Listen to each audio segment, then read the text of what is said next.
Bonjour à tous, j'espère que vous allez bien, que vous vous portez bien. Alors, beaucoup me connaissent, moi c'est Professeur Love. Nous donnons des cours de maths et physique. Aujourd'hui, nous allons voir un nouveau chapitre qui porte sur le cercle trigonométrique. Alors, je vais vous montrer comment j'ai pu retenir le cercle trigonométrique en 2 jours, qui est en 48 heures. Alors, si tu es toi aussi, tu veux retenir facilement le cercle trigonométrique, alors on y va. Nous avons un cercle trigonométrique que nous avons représenté le signe, l'axe des axes et l'axe des ordonnées. Maintenant, nous savions que cet angle-ci est un angle droit.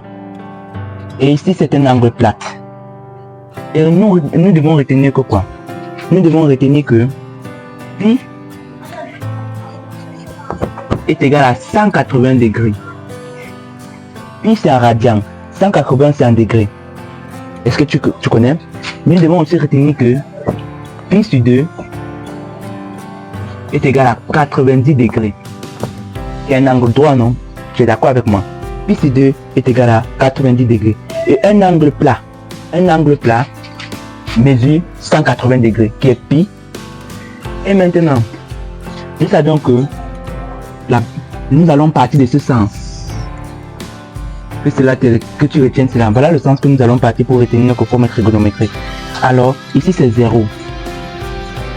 Ici c'est 0. N'oublie pas que c'est en cosinus. Cet axe c'est en cosinus x. Et cet axe c'est en sinus x. Nous partons de ce sens. Si, ici, c'est un angle droit, ça veut dire que mon angle droit qui est 90 degrés, c'est comme ça. Vous dites quoi? Ici c'est pi sur 2. Ce que nous avons vu. Si ici c'est l'angle droit, alors l'angle droit, ici c'est pi sur 2. Donc je quitte de 0 à pi sur 2. Ok, d'accord? Et si, ici c'est pi sur 2. Et si, ici c'est mon angle plat, lorsque je fais un tour, ça me fait un angle plat. Alors ici c'est 180 degrés, comme nous avons dit tout à l'heure. L'angle plat c'est 180 degrés. Ça veut dire que le dessus c'est pi. C'est 180 degrés. Sachez qu'en cercle trigonométrique, nous fonctionnons avec les radians. C'est pour ça que nous allons parler des pi. Nous n'allons jamais parler des degrés dans le cercle trigonométrique. Parce que le cercle trigonométrique ne marche pas avec les degrés. C'est en convertissant du radian en degrés que nous obtenons les degrés. Mais nous allons fonctionner ici qu'avec les radians. Ok. Ici ça me fait pi. Si ici ça me fait pi, le dessous me fait pi sur 2. C'est d'accord, non? Le dessus me fait moins pi, pardon. C'est l'erreur. Moins pi. Le dessus me fait même pi. C'est d'accord? Et maintenant, si ici c'est pi sur 2, allons-y pas à pas. Ça me fait 0. Pi sur 2 qui est l'angle droit. Pi. Ou encore 2 pi sur 2. Parce que regarde bien. 1 pi sur 2. Bah, c'est ça. 2 pi sur 2. Nous sommes d'accord que 2 pi sur 2, c'est encore égal à pi. Parce que je simplifie les deux, non? 2 pi sur 2. Regarde bien. 3 pi sur 2. Est-ce que tu es d'accord? Ça veut dire que mon dessous va me faire 3 pi sur 2. Nous autres ici. Regarde bien. 4 pi sur 2. Nous savions aussi que 4 pi sur 2 est encore égal à 2 pi. Parce que je simplifie les 4 et 2, il me reste 2 pi. Tu es d'accord, non? Ça me fait ici 2 pi. Qu'est-ce que nous allons conclure? Nous allons conclure que un cercle me fait 2 pi. 2 pi qui est égal à combien de degrés? Mets-le en commentaire. 2 pi qui est égal à combien de degrés? Mets-le en commentaire. Maintenant, nous avons déjà obtenu une bonne. Tu as compris comment j'ai fait, non? Si tu n'as pas compris, n'hésite pas de le mettre en commentaire. Regarde bien. Je divise mon cercle en 4. Le 1 quart de mon cercle me fait pi sur 2. 1 quart de mon cercle. Pi sur 2. 2 pi sur 2. Après, simplifie 2 pi sur 2, ça me fait encore pi. 3 pi sur 2. 3 pi sur 2. 4 pi sur 2, quand simplifie, ça me fait encore 2 pi. Alors, maintenant, ce que tu dois aussi retenir, il y a des choses que tu dois retenir. Il y a les premières valeurs, on appelle ça les valeurs préliminaires, que tu dois retenir à l'avance dans un cercle. Nous avons le milieu qui est pi sur 4. tu dois retenir cela. Nous avons pi sur 6 et nous avons pi sur 3. Pi sur 3. Tu dois retenir ces valeurs-ci. Ok? Tu dois retenir ces valeurs-ci. Nous commençons avec pi sur 4. Quand on dit pi sur 4, ça veut dire que on va diviser le cercle en 4. Tu es d'accord, non? On divise le cercle en 4 et les 1 quart du cercle, c'est pi sur 4. Tout à l'heure, nous avons divisé le cercle en 2.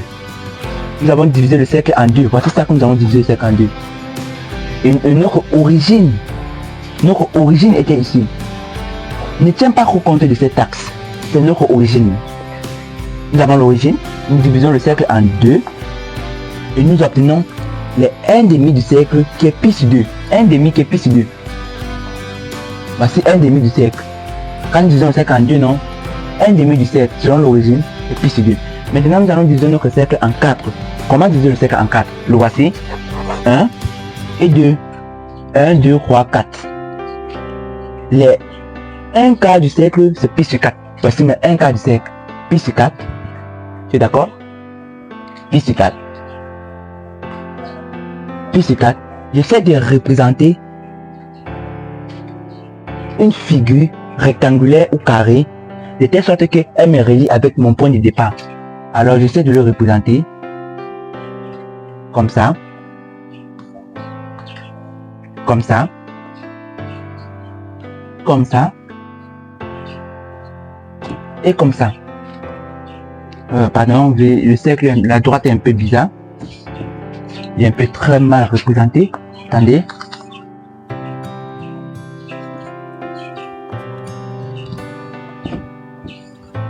Voilà.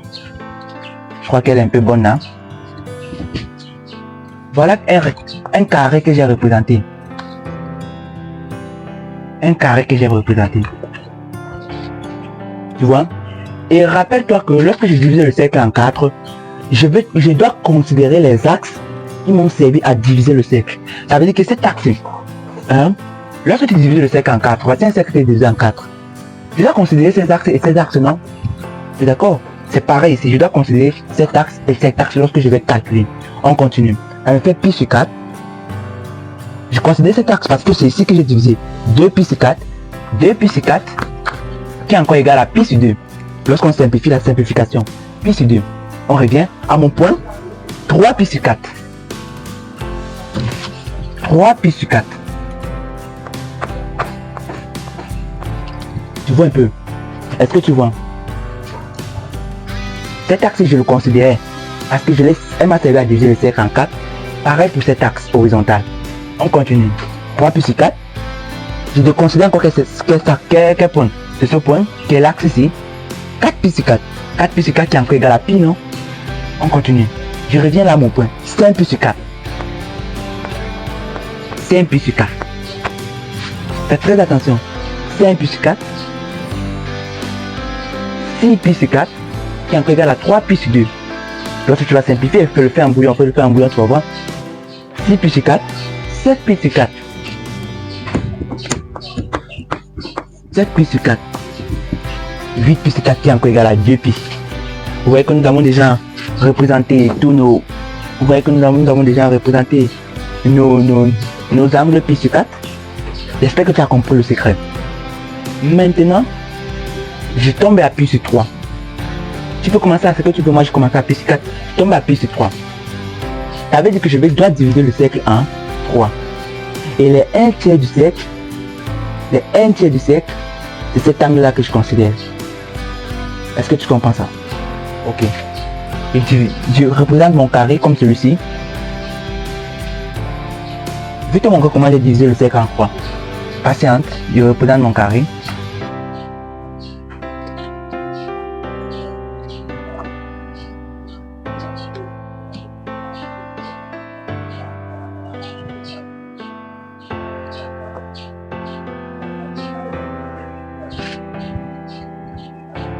Voilà. Est-ce que tu vois? Regarde bien. J'ai pi sur 3. Je dois diviser mon cercle en 3. Je dois diviser mon cercle en 3. d'après mon départ et d'après mon origine. Comment je vais faire? D'après mon départ et d'après mon origine. Parce que je vais dire que ça, c'est l'origine. Je dois diviser le cercle en 3. Qu'est-ce que je vais faire?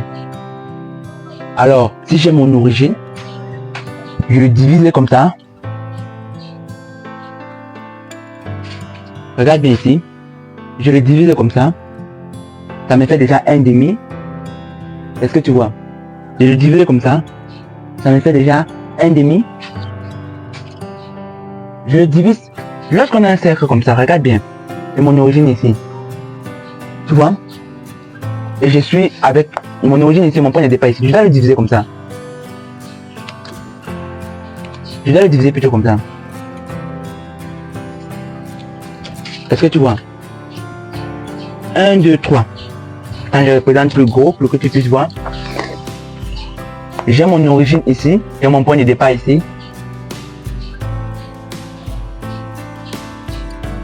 Est-ce que tu as vu? 1, 2, 3. 1 tiers. Cet angle-ci, cette surface-ci est égale à cette surface, est égale à cette surface. Voilà comment je divise. 1, 2, 3. C'est-à-dire quoi? Je dois tenir compte de l'axe. Je dois tenir compte de l'axe des ordonnées. Tu vois, je ne dois pas considérer l'axe des ordonnées, pardon, je voulais dire, je dois tenir compte de l'axe des axes. Je ne tiens pas compte de l'axe des ordonnées. Parce que c'est grâce à elle que je puisse déterminer la surface du bas. J'espère que tu as compris. Alors, si ça me fait pi sur 3, je te dis que je ne considère pas l'axe des ordonnées. Ici, il va me faire 2 pi sur 3. Tu vois, je te dis que je considère l'axe des axes ici uniquement. Ici, il va me faire 3 pi sur 3. 3 pi sur 3 qui est encore égal à pi. Je continue à mon point ici. Je ne tiens pas compte que ça, c'est le point de pi sur 4. Parce que mon point pi sur 3. Ça veut dire 3 pi sur 3. Ici, il va me faire 4 pi sur 3. 4 pi sur 3. Je te dis que je ne tiens pas compte de l'axe des ordonnées. Alors ici, il va me faire 5 pi sur 3. Je continue. 6 pi sur 3 qui fait encore 2 pi. J'espère que tu comprends. Elle est très facile. Elle est très facile. En pi sur 4, tu divises le cercle en 4. Tu commences là. Tu tiens compte de tous les 4 points. En pi sur 3, tu ne tiens pas cet angle ici, cette droite. Tu tiens uniquement compte de cette droite. En disant pi sur 3, tu traverses, tu ne tiens pas compte là, tu traverses 2 pi sur 3, tu tiens compte. 4 pi sur 3, tu ne tiens pas compte, tu traverses 5 pi sur 3. Est-ce que tu as compris ça? Donc en pi sur 3 ne tient pas compte de l'axe des ordonnées. Maintenant nous arrivons à le plus délicat. Ici là tu dois être concentré. Sois concentré. On y va. Pi sur 6, je représente d'abord ma droite.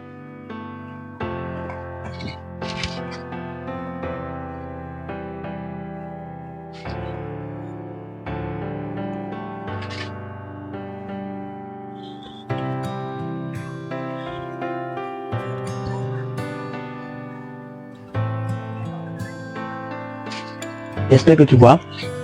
Pi sur 6. Ça, c'est son nom point de départ. Maintenant, à pi sur 6, tu dois diviser le cercle en 6.